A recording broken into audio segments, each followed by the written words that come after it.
சிலர் வீட்ல வந்துங்க வருஷம் வருஷம் மாலை போடுவாங்க. ஏதோ ஒரு சூழ்நிலை பணம் கிடைக்கல. ஏதோ ஒரு சூழ்நிலையினால இந்த வருஷம் மாலை போட முடியாம இருக்கிறவங்க எத்தனையோ பேர் இருப்பாங்க. சப்போஸ் வந்து பணம் அந்த கடைசி நிமிஷத்துல கிடைச்சு சந்தோஷமா மாலை போட்டுட்டு அந்த ஐயப்பன தரிசனம் பண்ண போவாங்க. ஆனா உண்மையா சொல்லப்போனாங்க, அந்த ஐயப்பர் கோயிலுக்கு ஆண்களுக்கு மட்டும் தானுங்க அவ்வளோ ஒரு அ நெறஞ்சிருக்குது. பெண்கள் அந்த இடத்துல போயி அ கசகசன்னு பண்றத விட, பெண்களுக்குன்னு இப்ப ஓம் சக்தி கோயிலு வந்து சென்னையில இருக்குது. அவங்க பெண்கள் மட்டுமே போறாங்க. அங்க ஓம் சக்தி கோயில்ல போய் அந்த பாத்ரூம் எல்லாம் பாருங்க. ஐயோ! கடவுளே முருகா! அது சொல்லவே கூடாது. அப்படி கசகசன்னு பண்ணியிருக்கிறாங்க.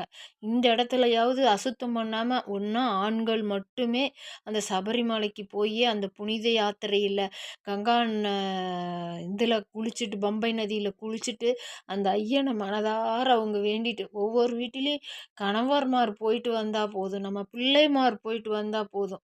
வயசானா கூடங்க நான் என் மனசுல பட்டத சொல்றேன். வயசானா கூட நம்ம பெண்கள் அங்க போகாது இருக்கிறது நல்லதுன்னு எனக்கு தோணுது.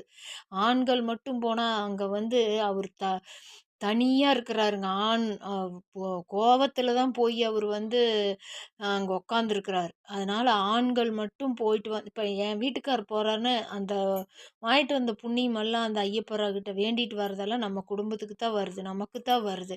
நம்ம பையன் போயிட்டு வந்தா நம்ம குடும்பத்துக்கு நமக்கு தான் ஆகுது. அந்த ஐயப்பனுக்கு.